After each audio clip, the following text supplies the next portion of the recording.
அவைதான் எல்லா இஸ்லாமியர்களையும் கொன்றுவிட நினைத்து விடாதீர்கள். விபத்து காலங்களில் இந்துக்களின் உயிர் காப்பதற்கு அவர்கள்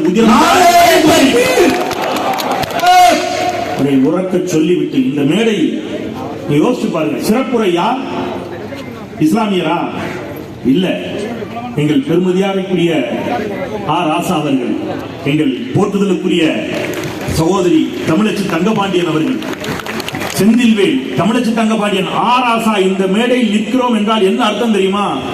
சங்கி கூட்டமே உங்கள் சதிவேலை ஒருபோதும் தமிழ்நாட்டில் உறக்க சொல்வதற்குத்தான் இன்றைக்கு நாங்கள் இந்த மேடையில் வந்து நின்றுக்கிறோம்.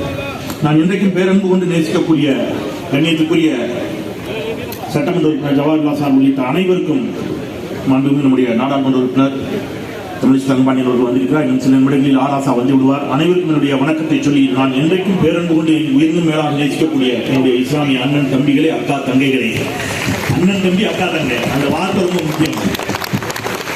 அது இருக்கிற வரைக்கும் நம்ம வந்து போயிட்டே இருக்கோம். நான் வகுப்பாரி சட்டத்தை பத்தி நிறைய பேச போறது இல்லை. ஏன்னா அது வந்து கொல்லந்தூர்ல ஊசி விட்ட மாதிரி இருக்கும். வகுப்பாரிய சட்ட திருத்த மசோதாவை பற்றி எனக்கு முன்பாக பேசிய தகரான் பாகவி எங்க ஊருக்காரர் பேசினார். எனக்கு அப்புறம் ஜவஹர்லால் சார் பேச இருக்கிறாரு. நாடாளுமன்றத்தில் அதற்காக மாபெரும் கர்ஜனையை செய்த நம்முடைய தோழர்கள் வந்திருக்கிறாங்க, நாடாளுமன்ற உறுப்பினர்கள் வந்திருக்கிறாங்க, எல்லாரும் பேசுவாங்க. அப்புறம் நான் வந்ததுடைய நோக்கம் அப்படிங்கிறது 2-3 முக்கியமான விஷயங்கள். மத நல்லிணக்கம் அப்படின்னு ஒண்ணு இருக்குல்ல, அது இருந்துட்டு இருக்கு இந்த நிமிஷம் வரைக்கும். வட இந்தியாவில் என்ன நடந்து கொண்டிருக்கிறது, தமிழ்நாட்டில் என்ன நடந்து கொண்டிருக்கிறது அப்படிங்கறத இங்க பதிவு பண்ணணும். ஊடகங்கள் வாயிலாக இங்க இருக்கக்கூடிய பல்லாயிரக்கணக்கான என்னுடைய இஸ்லாமிய சொந்தங்களின் மூலம் அதை பதிவு செய்யணும்.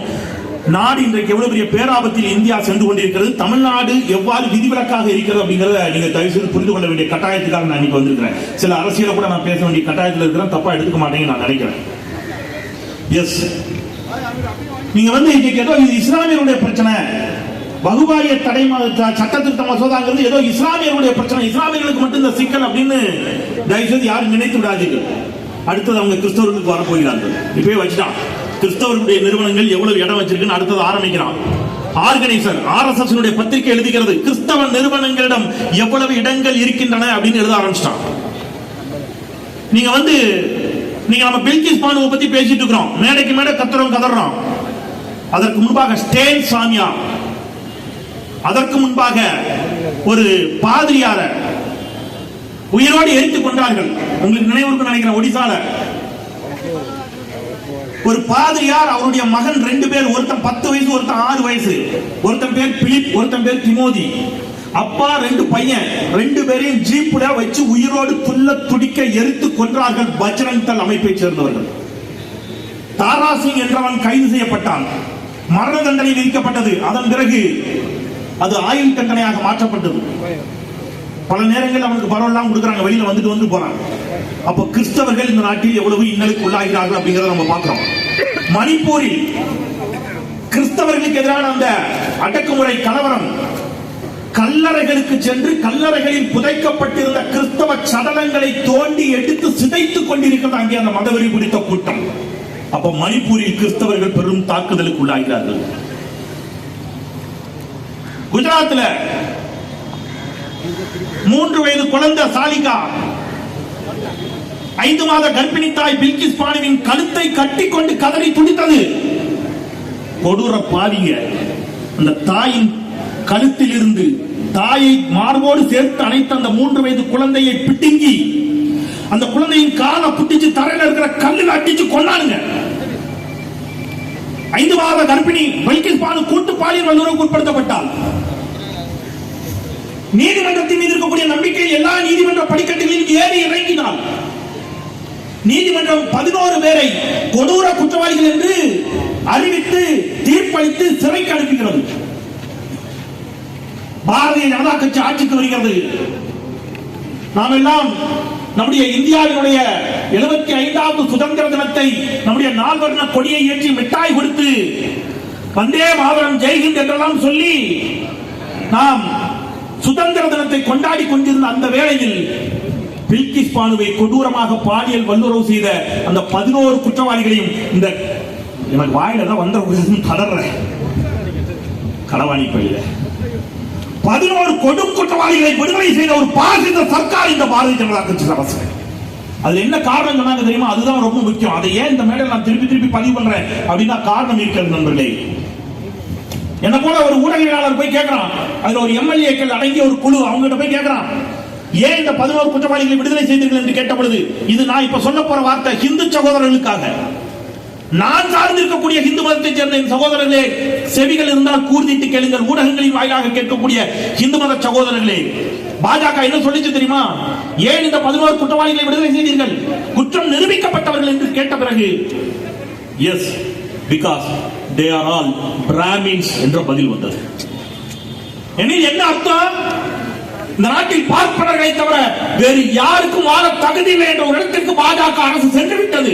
இது நாளைக்கு பிற்படுத்தப்பட்ட, மிகவும் பிற்படுத்தப்பட்ட, ஒடுக்கப்பட்ட சமூகங்களைச் சேர்ந்த இந்து சகோதரர்களுக்கும் இந்த நிலை ஏற்படும் என்பதை புரிந்து கொண்டு இன்றைக்கு இஸ்லாமிய சகோதரர்களோடு தோளோடு தோள் இருக்க வேண்டிய கடமை நமக்கு இருக்கிறது என்பதற்காக செந்தில்வேல் இங்கே நிற்கிறேன். இல்லைன்னா நாளைக்கு இதுதான் நமக்கு நடக்கும். ஏற்கனவே நடந்துகிட்டு இருக்கு. கொடூரம். 90க்கும் மேற்பட்ட இஸ்லாமியர்கள், நீங்க இங்க இருக்கக்கூடிய இந்து சகோதரர்களுக்காக நான் திருப்பி திருப்பி பேச போறேன். ஆங்காங்கே நின்று கேட்டுக் கொண்டிருக்கக்கூடிய இந்து சகோதரர்களுக்காக நான் பேச போறேன். நம்ம வீட்டுல ஒருத்தர், நம்ம அப்பனையோ நம்ம ஆத்தாளையோ நம்ம அக்கா தங்கச்சியோ ஒருத்தர் வந்து வெட்டிட்டான், கொன்னுட்டான். கொன்னுட்டு அதன் பிறகு அதே தெருல நடந்து போறான். உங்க மனநிலை என்னவா இருக்கும்? ஊடகங்களின் வாயிலாக இதை பார்க்கக்கூடிய இந்து சகோதரர்கள் சிந்திக்கணும். 90க்கும் மேற்பட்ட இஸ்லாமியர்களை குஜராத்தில் நரோடா பாட்டியாங்கிற ஒரே இடத்துல வச்சு கொல்றாங்க. குஜராத் கலவரத்தின் போது 90க்கும் மேற்பட்ட இஸ்லாமியர்கள் ஒரே இடத்தில் படுகொலை செய்யப்படுகிறார்கள். அதனுடைய முதல் குற்றவாளி A1 என்று நீதிமன்றம் அறிவித்து தண்டனை அறிவிக்கிறது. மனோஜ் குக்ரானி என்று பெயர். அந்த குற்றவாளியினுடைய பெயர் மனோஜ் குக்ரானி. பாரதிய ஜனதா கட்சி அரசு மத நல்லிணக்கத்தை பேணுவதாக இஸ்லாமியர்களுக்கு நாங்கள் ஒன்றும் எதிரிகள் அல்ல என்று பீட்டிக் கொள்கிறார்களே, அந்த பாஜக அந்த மனோஜ் குக்ரானியை பெயில்ல விடுறான். அந்த மனோஜ் குக்ரானி பெயில்ல வர்றான். அவனால தேர்தலில் போட்டியிட முடியாது. அதற்கு பதிலாக மனோஜ் குக்ரானியுடைய மகள் பாயல் குக்ரானிக்கு அதே நரோடா பாட்டியா தொகுதியில் போட்டியிட சீட் கொடுக்கப்படுகிறது. 90க்கும் மேற்பட்டவர்கள் படுகொலை செய்யப்பட்ட அந்த வீதியில் முதல் குற்றவாளி மனோஜ் குக்ரானி வாக்குகள் சேகரித்து செல்கிறான் என்றால், கையிறு நிலையில் கண்ணீர் விட்டு கதறிக் கொண்டிருக்கக்கூடிய குஜராத்தில் இருக்கக்கூடிய இஸ்லாமிய சொந்தங்களுக்கும் சேர்த்து இன்றைக்கு தமிழ்நாட்டில் நாம் போராடி கொண்டிருக்கிறோம் என்பதை மறந்துவிடக் கூடாது. அந்த நிலைமை தமிழ்நாட்டுக்கு வந்துடக்கூடாதுங்கிற பதட்டத்தில் நாம பேசிக்கிட்டு இருக்கோம். எவ்வளவு அநியாயம் இந்த நாட்டில். இதை பத்தி நம்ம பேசணும். டாலருக்கு நிகரான இந்திய ரூபாய் மதிப்பு கடும் வீழ்ச்சி, இந்துக்களுக்கும் பாதிப்பு. இந்த அரசு அதை பத்தி பேசியிருக்கா? 10 ஆண்டுகள் ஆயிருக்குது. பெட்ரோல் டீசல் விலை வரலாறு காணாத உயர்வு, கேஸ் சிலிண்டர் விலை வரலாறு காணாத உயர்வு, வேலை வாய்ப்பு இல்ல. இதெல்லாம் பேச வேண்டிய அரசு எந்நேரம் பார்த்தாலும் பாய் வீட்டுக்குள்ளேயே போய் எட்டி பார்த்துட்டு இருக்கு. என்னடா இது, உன் வீட்டுல குடும்பம் நடத்த மாட்டியா? ஏன்டா அடுத்த வீட்டுக்கே வந்துட்டு இருக்க? எப்ப பாரு முத்தலாக் தடை சட்டம், CAA, இப்ப இதுக்கு இங்க ஜாப் அடிக்கிறது 4 பேர். நான் மீண்டும் சொல்லுகிறேன், வேலூரோ மேலூரோ கீழூரோ, வேலூரோ மேலூரோ கீழூரோ, வேலூரோ மேலூரோ கீழூரோ, சில இப்ராஹிம்கள் காசுக்காக விலை போயிருக்கலாம். செந்தில் வேலும் தமிழுக்கு தங்க பாடியும் ஆராசாவும் ஒருவரும் விலை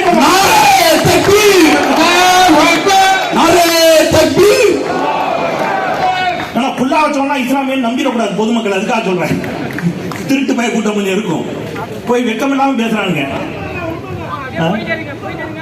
ஏன் சொல்றேன்னா, புல்லா வச்சுட்டு ஒருத்தன் அப்படி பேசுவான். இங்கே குங்குமம் வச்சுக்கிட்டு குங்குமம் வைக்காம ஊதி பூசிட்டு ஊதி பூசாம இந்துக்களாக இருக்கிற நாங்கள் இங்கே நிற்கும் வரை நான் எப்பவும் சொல்றதுதான், தமிழ்நாட்டில் சங்கி கூட்டமே, என்னுடைய இஸ்லாமிய சகோதர சகோதரிகள், ஒருவர் மீது உன்னுடைய சுண்டு விரல் பட வேண்டும் என்றாலும் இந்துக்கள் எங்களை தாண்டாத முடியும். அதை உறக்க சொல்றதுக்கு தான் திருப்பி திருப்பி நின்றுகிட்டே இருக்கும். இவங்களுக்கு அது புரியவே மாட்டேங்குது. அதனாலதான் தலை வலியா இருக்குது இவங்களுக்கு, என்னடா பண்றாங்கன்னு. நீங்க கஃபீல் கான் தமிழ்நாட்டுக்கு வந்தார், சொன்னார் தமிழ்நாட்டுக்கு வந்தோன்னு அவர் பாதுகாப்பா இருக்கிறாரு. உத்தரப்பிரதேசத்தில் கஃபீல் கான் செய்த பாவம் என்ன? ஆக்சிஜன் இல்லைங்க, அந்த குழந்தைங்க மாண்டு மடியுது. இந்த மனுஷன் தான் சொந்த கை காசை போட்டு ஒரு இஸ்லாமியன் ஆக்சிஜன் சிலிண்டர் வாங்கி குழந்தைகளை காப்பாத்துகிறான். உத்தரப்பிரதேசத்தில் இருக்கக்கூடிய அந்த காட்டு மிராண்டித்தனமான அரசு, யோகி ஆதித்யநாத் அரசு, அது என்ன பண்ணுது? அயோக்கியத்தனமான அரசு என்ன பண்ணுது? அந்த டாக்டர் கபீல் கானை பிடிச்சி ஜெயில போடுது. ஹிந்து சகோதரிகள், ஒடுக்கப்பட்ட ஹிந்து சமுதாயத்தை சேர்ந்த சகோதரிகள் பாலியல் வன்முறை செய்யப்பட்டு படுகொலை செய்யப்படுகிறார்கள். இங்க இருந்து செய்தி சேகரிப்பதற்கு கேரளாவிலிருந்து சித்தி காப்பான் அப்படிங்கிற ஒரு இஸ்லாமிய இளைஞன் போறான். இஸ்லாமிய இளைஞன் என்ற ஒரே காரணத்துக்காக 2 ஆண்டுகள் UAPA சட்டத்தில் அவனை கைது செய்து இந்த அரசு கொண்டும் சிறையில் தள்ளியது. இதெல்லாம் காலம் ஒரு நாள் பதில் சொல்லுண்டா. காலம் ஒரு நாள் எல்லாத்தையும் கணக்கு வச்சுக்கிட்டே இருக்கிறோம், ஒண்ணு விட போறது இல்லை. இன்னைக்கு என்ன கேட்கிறான், தமிழ்நாட்டில் என்னங்க பிரச்சனை? நீங்க வகுவாரிய சட்டத்தை திருத்தி விட்டாலும் கூட வகுவாரியத்தை நிர்வகிக்கக்கூடிய பொறுப்பு மாநில அரசுக்கு தானே இருக்கிறது. தமிழ்நாட்டில் திராவிட இயக்கம் தானே ஆட்சியில் இருக்கிறது, திராவிட முன்னேற்ற கழகம் தானே ஆட்சியில் இருக்கிறது. நீங்கள் ஏன் அஞ்சுகிறீர்கள் என்று ஒரு புத்திசாலி டிவியில கேட்டு இருக்கிறார், நீங்க பார்த்திருப்பீங்க. டேய், நாங்க கத்துறது இங்க இல்ல, உத்தரப்பிரதேசத்துல மாட்டுக்கறி வச்சிருந்தான்னு அக்களுக்குன்னு ஒரு இளைஞரை அடிச்சு கொண்டீங்க, அக்களுக்குன்னு ஒரு இஸ்லாமியர் அடிச்சு கொண்டீங்க. நான் உண்மையிலே சொல்றேன், இந்த மேடையில பகிரங்கமா சொல்றேன், அது வரைக்கும் என் வாழ்க்கையில மாட்டுக்கறி எல்லாம் சாப்பிட்டது இல்லையா. நான் இப்ப நியூஸ் 7 தமிழ்ல இருக்கிறேன்.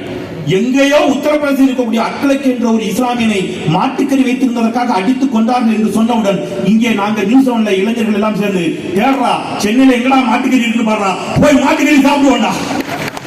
அப்ப எங்கேயா இருக்கக்கூடிய உத்தரப்பிரதேசத்தில் ஒரு இளைஞன் தாக்கப்பட்டாலும் இங்க இருந்து கத்துறோம்ல, அதுதான் தமிழ்நாடு. இன்னைக்கு முதல்ல நம்ம எல்லாரும் யாருக்கு பாராட்டு சொல்லணும் அப்படின்னு கேட்டா, இன்றைக்கு ஒன்றுபட்டு நிற்கக்கூடிய எதிர்க்கட்சிகள், அதில் மிக பிரதானமாக மிக துணிச்சலோடு ஆளுமையோடு நம்முடைய மாண்புமிகு தமிழ்நாடு முதலமைச்சர் முத்துவேல் கருணாநிதி ஸ்டாலின் அவர்கள் மிக உறுதியாக இதற்காக வழக்கு தொடங்கியிருக்கிறார் உச்சநீதிமன்றத்தில். திராவிட முன்னேற்ற கழக எம்பிக்கள் 40 பேர் போய் நாடாளுமன்றத்தில் சமோசா திங்க போறாங்க, பச்சி திங்க போறாங்கன்னு சொன்னவெல்லாம் இன்னைக்கு எங்க அக்கா தமிழச்சி தங்கபாண்டியன் அவர்களுக்கும் ஆராசா அவர்களுக்கும் திருச்சி சிவா அவர்களுக்கும் பதில் சொல்ல முடியாம தெரிச்சு ஓடுறாங்க. பிரைம் மினிஸ்டர் ஓடுறாரு, அவன் கூப்பிடுறாங்க, எங்க வா வா உட்கார் உட்கார் தெரிச்சு ஓடுறாரு. தமிழ்நாடு வெல்லும், தமிழ்நாடு போராடும் என்பதற்கு இதெல்லாம் ஒரு உதாரணம். நீங்க இது ஏன் நான் திருப்பி எல்லா இடத்தையும் பதிவு பண்ண வேண்டிய கட்டாயம் இருக்குன்னா, இந்த நல்லிணக்கம் இருக்கின்ற வரை இந்த நல்லிணக்கத்தை சீர்குலைப்பதற்கு சில அரசியல் சதி நடக்குது. அதை கடைசியா சொல்றேன். நீங்க என்ன நடக்குது, ஏன் வட இந்தியாக்காரன் எப்பவும் நீ மட்டும் தமிழ்நாடு மட்டும் ஏங்க எல்லாத்தையும் வித்தியாசமா திட்டிக்கிறீங்க? மற்ற வட இந்தியாவில் இவ்வளவு போராட்டம் இல்லையே, வட இந்தியாவில் பெரிய அளவில் போராட்டங்கள்லாம் இல்லையே. தமிழ்நாடு ஏன் வகுவாரிய சட்டமா இருக்கட்டும், சிஏ இருக்கட்டும், எல்லாருக்கும் ஏன் தமிழ்நாடு போராடுகிறது அப்படின்னா, அதுல ஏன் இந்துக்களுக்கு என்னடா வேலைன்னு கேட்கறான். நான் சொல்லுவேன், டேய், ராமநாதபுரத்தில் எங்களுக்கு ஒரு எம்எல்ஏ இருக்கார். ராமநாதபுரத்தில் எங்களுக்கு ஒரு எம்எல்ஏ இருக்கார். அவர் பேர் என்ன தெரியுமா? காதர் பாட்சா என்ற முத்துராமலிங்கம். வட இந்தியாக்காரன் போய் இப்படி பேரை சொல்லுங்களேன், கன்ஃபியூஸ் ஆயிடுவான். ஆரியூர் ராமலிங்கம் ஆர் காதர் பாட்சா ரெண்டும் தாண்டா. அது எப்படி ரெண்டும்? அது அப்படித்தாண்டா, போடா, உனக்கு புரியாது. அதனாலதான் நீ சங்கியாவே இருக்க, நாங்க மனுஷனா மாறிட்டோம். காதர் பாட்சா என்ற முத்ரா, இப்ப ஒரு அறிஞர் இருக்கிறார், பேரறிஞர். அவர் பேரறிஞர் பட்டம், அவர் அறிஞர் ஒருத்தர் பட்டம் கொடுத்தார்.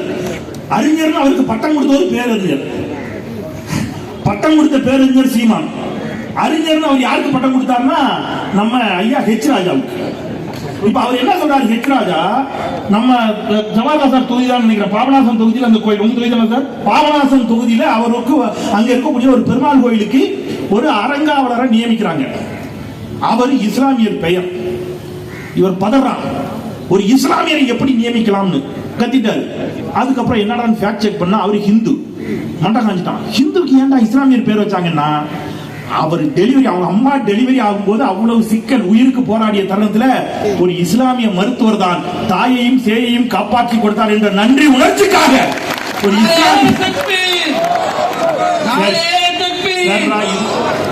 இது கூட பரவாயில்ல, ஒரு ஆம்பளைக்கு ஒரு ஆம்பளை பேரை வச்சுட்டாங்க, ஒரு ஆம்பளைக்கு ஒரு ஆம்பளை பேரை வச்சுட்டாங்க. சென்னை பெருமழை வெள்ளத்தின் பொழுது என் தங்கை, ஒரு இந்து தங்கை, டெலிவரி, நிறைமாத கர்ப்பிணி, உயிருக்கு போராடுகிறாள். களத்தில் உயிரை துச்சமென மதித்து நின்ற இஸ்லாமிய இயக்கங்கள், இஸ்லாமிய இளைஞர்களில் ஒருவன் யூனுஸ் கான். அந்த யூனுஸ் கான் அந்த இந்து சகோதரியை காப்பாற்றி டெலிவரிக்கு ஹாஸ்பிட்டல் அட்மிட் பண்ணி தாயும் செய்யும் நலமோடு வாழ்கிறார்கள். அந்த குழந்தை பிறக்குது. அந்த சகோதரி சொல்றா, என் பிள்ளைக்கு நீதான் தாய் மாம, என் பிள்ளைக்கு ஓம் பேரை வைக்கிறேன்னு சொல்லி ஒரு பொம்பளை பிள்ளைக்கு யூனுஸ் கான் பேர் வச்சா. இதுதான் தமிழ்நாடு. நாங்க மீண்டும் மீண்டும் மீண்டும் மீண்டும் என்ன சொல்றோம்னா, தமிழ்நாட்டில் மத நல்லிணக்கம் அப்படிங்கிறது இங்க இருந்து கொண்டே இருக்கிறது. இதை சீர்குலைப்பதற்கு வட இந்தியா மாதிரி இங்க ஏகப்பட்ட வேலை பண்ணலாம்னு பாக்குறாங்க. அதுக்கு தான் என்ன செஞ்சாங்க, திருப்பரங்குன்றம் மலை பிரச்சனை திடீர்னு எடுத்தாங்க. அது அந்த பக்கம் இது, இந்த பக்கம் முருகர், அந்த பக்கம் நீங்க தர்கா இருக்குது, இதுவா அதுவா அப்படின்னு. தர்கா பேரு என்ன? சிக்கந்தர். நாங்க தான் சொன்னோம், எங்களுக்கு கந்தனும் ஒண்ணு, சிக்கந்தரும் ஒண்ணு. 2 பேர் வேணும். நாங்க இந்த பக்கமும் போய் சாமி கும்பிடுவோம், அந்த பக்கமும் போய் பள்ளிவாசலுக்கும் போய் உனக்கு இதுல என்ன பிரச்சனை அப்படிங்கிற கேள்வியை திருப்பி திருப்பி திருப்பி திருப்பி எழுப்பணும். இப்ப நீங்க நம்ப முடியாத சில செய்திகள் உங்களுக்கு சொல்றேன். ஹிந்து சகோதரர்களுக்கும் பேராபத்து நெருங்கும்னு சொன்னாலே அதை சொல்றேன். எவ்வளவு மத வெறியோடு நகர்கிறார்கள், மத நல்லிணக்கத்தை சீர்குலைக்க முயற்சிக்கிறார்கள் அப்படின்னு பாத்தீங்கன்னா, இந்த சாய்பாபா வழிபாடு எல்லா இடத்துலையும் பெருகிட்டு இருக்கு. நீங்க பாத்துருப்பீங்க, நிறைய இடங்கள்ல சாய்பாபா கோவில்கள். வட இந்தியாவில் சாய்பாபா கோவில்களை இடிக்க தொடங்கி இருக்கிறது இந்த சங்கி கூட்டம். சாய்பாபாவினுடைய சிலைகள் எல்லாம் எடுத்து வெளியில வீசுறான். என்ன சொல்றான் தெரியுமா? அவர் ஒரு இஸ்லாமியர். தமிழ்நாட்டில் அவர் பேரெல்லாம் இந்த மேடையில் சொல்ல விரும்பல, உச்சரிக்கிற அளவுக்கு முக்கியமான ஆள் இல்ல. ஆனால் ஒரு சங்கி அவர் சொல்லுகிறார், சாய்பாபா கோவில்களுக்கு இந்துக்கள் செல்லக்கூடாது. இப்ப முஸ்லிம்களுடைய வழிபாட்டு உரிமையில தலையிட்டான், நீங்க வேடிக்கை பார்த்தீங்க. கிறிஸ்தவர்களுடைய வழிபாட்டு உரிமையில் தலையிட்டான், வேடிக்கை பார்த்தீங்க. இப்ப எங்க வந்து நிக்கிறான்? நம்முடைய இந்துக்களின் வழிபாட்டு உரிமையிலும் வந்து தலையிடுகிறான். அடுத்தது சொல்லுவான், நீ ஐயனாருக்கு ஆடு வெட்டாதேம்மா, சொடலமானனுக்கு கிடா வெட்டாதேம்மா. நம்ம எல்லாத்தையும் என்ன செய்வான்? திருப்பி பழைய காலம் மாதிரி மனுநீதி காலத்துக்கு அழைத்து சென்று பார்ப்பனர்கள் மட்டும் அங்கே இருப்பார்கள், நம்ம எல்லாம் கையை கட்டிட்டு அங்கே இருக்க சொல்லுவான். இந்த நிலை வேண்டுமா என்பதை என் இந்து சகோதரர்கள் உணர வேண்டும் என்பதற்காக என்று பேசிக்கிறோம். இதெல்லாம் மாற்றுவதற்கு இன்னைக்கு ஒரு நான் பேர் கூட சொல்ல விரும்பல, ஏன்னா எல்லாரையும் நம்ம ஒரு பொதுவான பிரச்சனை, அதனால அந்த அரசியல கூட நான் லேசா தொட்டு நகர்றேன். தமிழ்நாட்டில் இன்னும் ஓராண்டில் தேர்தல் வருகிறது. அஇஅதிமுக பாஜக கூட்டணி உறுதியாயிடுச்சு. அவங்க ஒரு பக்கம் போயிட்டாங்க, நமக்கு நல்லது. அது ஒரு ரைட், அவ்வளவு முடிஞ்சு வச்சு ரைட் போப்பா, இனிமேல் அந்த பக்கம் போகணும் நிறுத்தி விடுவான். இல்லைன்னா இங்க இருந்துகிட்டு நாடகம் போட்டுக்கிட்டு இருப்பாங்க. நான் மட்டும்தான் முதல்ல இருந்து சொன்னேன், அவங்க உறுதியா பாஜக பக்கம் போவாங்க அப்படின்னு. எடப்பாடி பழனிசாமியை பத்தி அவரை விட எனக்கு நல்லா தெரியும், உறுதியா போவாருன்னு நான் சொன்னேன். சரியா? அது மாதிரி போயிட்டாரு. இப்ப என்ன நடக்குதுன்னா, வகுப்பு வாரிய சட்ட மசோதா, நேற்று இந்த ஆளுநர் விவகாரம், அதிமுகவும் பாஜகவும் கூட்டணி. இப்ப அதிமுகவும் பாஜகவும் கூட்டணி சேர்ந்ததை பிடிக்கலன்னு வைங்க, நான் யாரை கண்டிக்கணுங்க? நீங்க சொல்லுங்க, யாரை கண்டிக்கணும்? அதிமுகவும் பாஜகவும் கூட்டணி சேர்ந்திருக்கு, எனக்கு பிடிக்கலன்னா நான் யாரை கண்டிக்கணும்? அதிமுக கண்டிக்கலாம், இப்படி சேர்க்க சரியில்லை, இப்படிலாம் போய் சேருதியே, அவங்க கூட சேர்ந்தா நீ உருப்படியாங்கிற மாதிரி நம்ம கேட்கணும். ஆனா தமிழ்நாட்டில் ஒருத்தர் வந்திருக்கிறார், புதுசா அரசியல் கட்சி ஆரம்பிச்சிருக்கிறார். அவர் அறிக்கை கொடுத்திருக்கிறார். நான் அறிக்கையை ஆவலோடு படிச்சு பார்த்தா அவர் யாரை திட்டுறாருன்னா திமுக திட்டிட்டு இருக்காரு. சேர்ந்தது கூட்டு சேர்ந்தது பாஜகவும் அதிமுகவும், நீ திட்டுறது திமுக திட்டிக்கிட்டே ஏன் என்று வருகின்ற பொழுதுதான் நான் ஒரு விஷயத்தை இன்றைக்கு, இது இஸ்லாமிய சொந்தங்களுக்கான செய்தி இப்ப நான் சொல்ல போறது. கடந்த ஒரு மாதமாக எங்களுடைய நம்முடைய மாண்புமிகு துணை முதலமைச்சர் அவர்கள் இளைஞரணியின் சார்பாக ஹிந்தி திணிப்பை எதிர்த்தும் நிதி பகிர்வில் பாரபட்சம் காட்டும் ஒன்றிய அரசை கண்டித்தும் நம்முடைய டீலிமிட்டேஷன், தொகுதி மறுவரையறை உள்ளிட்டவற்றை கண்டித்து 234 தொகுதியிலும் கண்டன பொதுக்கூட்டம் நடத்தினார். நானும் தமிழ்நாடு முழுக்க போய் பேச போனேன். பல இடங்களில் போகின்ற பொழுது இஸ்லாமிய சகோதரிகள் கொஞ்சம் பேரே, இஸ்லாமிய சகோதரர்கள் கொஞ்சம் பேர், நிறைய பேர்ல கொஞ்சம் பேரே, இந்த புதுசா ஒருத்தர் வந்திருக்கிறார்ல, நல்லா டான்ஸ் ஆடுறாரு, அதனால எனக்கு பிடிக்குன்னு ஒரு கூட்டம் வந்திருக்கு, அவருக்கு வாக்களிக்கிற மனநிலையில் இருக்கிறார்கள். நான் ஏன் இதை இங்க திருப்பி சொல்றேன்னா, இது அரசியல் மீடியா ஆக்க விரும்பல, ஆனாலும் சொல்லிட்டு போயிடுறேன். பாஜகவினுடைய சதி திட்டத்தை மிக கவனமாக புரிந்து கொள்ளாவிட்டால் வட இந்தியா போல தமிழ்நாடு மாறிவிடும். இன்றைக்கு தமிழ்நாடு இவ்வளவு அமைதியாக ஒற்றுமையாக இருக்கிறோம். முதல் குரல் தமிழ்நாட்டில் இருந்துதான் வகுப்பு வாரிய மசோதாவிற்கு எதிராகவும் வந்தது, சிஏஏவுக்கு எதிராகவும் வந்தது. இதெல்லாம் எங்கிருந்து வந்துச்சுன்னா இங்க இருந்தா வந்துகிட்டு உடனடியாக வழக்கு தொடுக்கிறோம். இங்கதான் நம்ம அவ்வளவு ஒற்றுமையா இருக்கிறோம். இஸ்லாமியர்களுக்கு இடஒதுக்கீட்டுல இருந்து எல்லாம் இங்க இருக்குது அப்படின்னு சொன்னா, இதை சீர்குலைப்பதற்கு இஸ்லாமிய கிறிஸ்தவ வாக்குகளை பிரித்து சங்கி கூட்டம் தமிழ்நாட்டில் கால் ஊன்றுவதற்கு ஒரு மாபெரும் சதியை நிகழ்த்தி கொண்டிருக்கிறது. அந்த சதியை புரிந்து கொண்டு நான் உயிரினும் மேலாக நேசிக்கக்கூடிய என்னுடைய இஸ்லாமிய சொந்தங்கள் அதை புரிந்து கொண்டு மிக தெளிவோடு நகருங்கள், அரசியல் புரிதலோடு நகருவோம். தமிழ்நாட்டு என்றைக்கும் தமிழ்நாடு போராடும், தமிழ்நாடு வெல்லும். இந்த மத நல்லிணக்கத்தை, மத ஒற்றுமையை தொடர்ந்து நாம் உயர்த்தி பிடிப்போம். மீண்டும் ஒரு முறை சொல்கிறேன், எப்பொழுது ஒரு சிறு இன்னல் உங்களுக்கு என்றாலும் அது இங்க இருக்கக்கூடிய கோடான கோடி இந்து சொந்தங்களான எங்களை தாண்டித்தான் உங்களுக்கு என்பதை உறக்க சொல்லி நிறைவு செய்கின்றேன், விடைபெறுகின்றேன். குரலற்றவர்களின் குரலாய் என்றும் உங்களுடன். நன்றி.